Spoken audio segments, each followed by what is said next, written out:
à tous, je m'appelle Eshta Persad, j'ai 18 ans et je suis une ancienne élève du lycée des Mascareignes.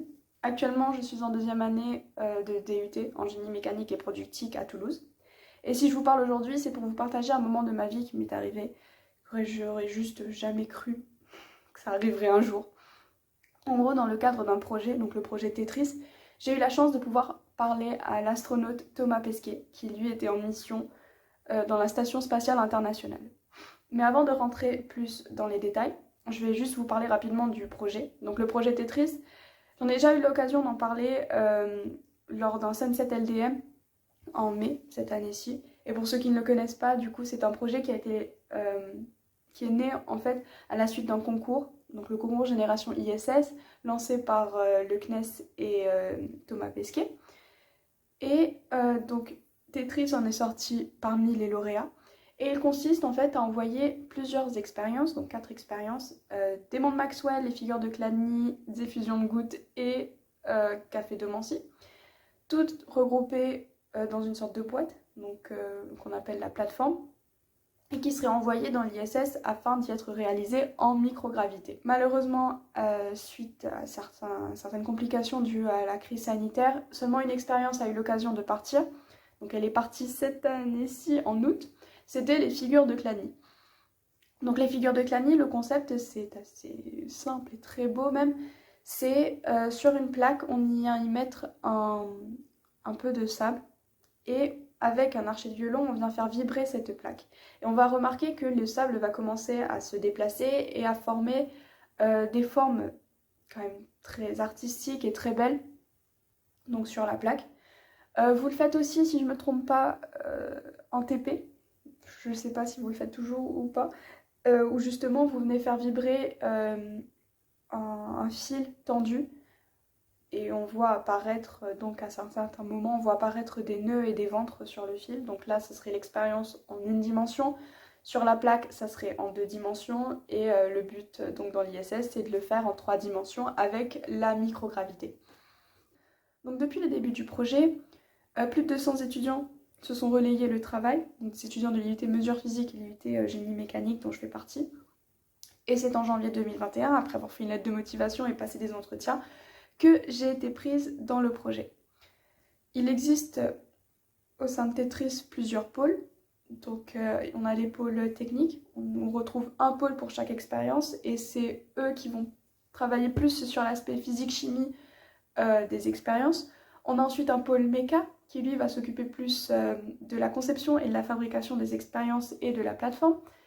Et enfin, le pôle communication.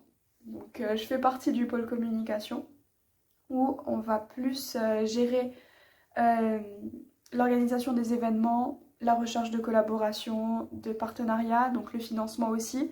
On va s'occuper des réseaux sociaux, de l'actualité et de créer des moyens et des outils de communication en fait pour faire connaître le projet et pour faire connaître aussi par la même occasion nos formations. Si on revient à Thomas Pesquet, le 2 octobre a eu lieu un événement à la Cité de l'Espace où des élèves de lycée se sont mis dans la peau de radioamateurs et ont trouvé un moyen, enfin ils ont travaillé sur un moyen de communiquer avec l'ISS pendant une durée de 10 minutes. Et ces 10 minutes étaient donc dédiées à une session de questions-réponses avec l'astronaute Thomas Pesquet. Le projet Tetris a eu la chance de pouvoir lui poser 4 questions. Il y avait donc une personne qui passait par question, et je faisais partie de ces 4 personnes venant du projet. Ma question consistait à connaître un peu le point de vue en fait, de Thomas Pesquet sur les sourds et leur avenir en fait, dans les métiers du spatial. Et ce moment, cette intervention, elle a duré à peine quelques secondes, mais c'était juste incroyable. Franchement, j'ai encore du mal à croire que j'ai parlé à Thomas Pesquet, que j'ai parlé à quelqu'un qui était à plusieurs centaines de kilomètres, genre juste au-dessus de nos têtes. C'est juste incroyable. Et même, genre, quand j'étais encore dans la file avant de poser ma question, le moment où on attend et qu'on entend enfin sa voix, je me souviens avoir eu des frissons à ce moment-là. Mais franchement, c'était juste une expérience extraordinaire, vraiment incroyable. Moi qui viens de loin, enfin, comme nous, on vient d'une petite île à Maurice, c'est vraiment incroyable de se dire que on peut en arriver là quand même. Et j'étais juste tellement excitée à ce moment-là. Je suis paniquée, mais à la fois j'étais tellement reconnaissante de tout ce que le projet m'a permis d'accomplir. Et il fallait quand même garder son sang-froid et rester professionnel pour pas paraître comme une guignole devant Thomas Pesquet.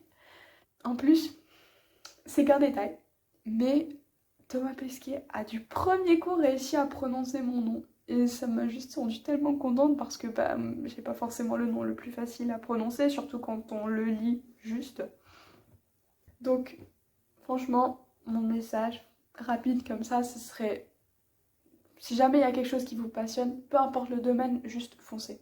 Laissez personne vous empêcher de faire ce qui vous plaît. Des opportunités comme celle-ci, franchement, elles viendront. Et elles viendront, vous en verrez venir. Et n'hésitez pas, franchement, lancez-vous. Lancez-vous. Et voilà, c'est un peu aussi mon but en tant que membre de l'équipe communication, d'encourager les jeunes un peu comme vous à se lancer dans ce qu'ils aiment. Bien sûr, nous, c'est plus centré sur les sciences et les techniques, mais le message en soi, c'est le même. D'ailleurs, pour la pub un peu, vous pourrez retrouver sur nos réseaux sociaux des vidéos que nous aurons fait sur, par exemple, sur les filles dans les métiers du technique et des scientifiques, en fait, des métiers qui sont encore des domaines de formation encore assez stéréotypés. Donc dans cette vidéo, il y a plusieurs filles du projet qui témoignent en fait de leur expérience au sein de leurs formations respectives, donc en mesure physique et en génie méca, et aussi de leur rôle dans le projet.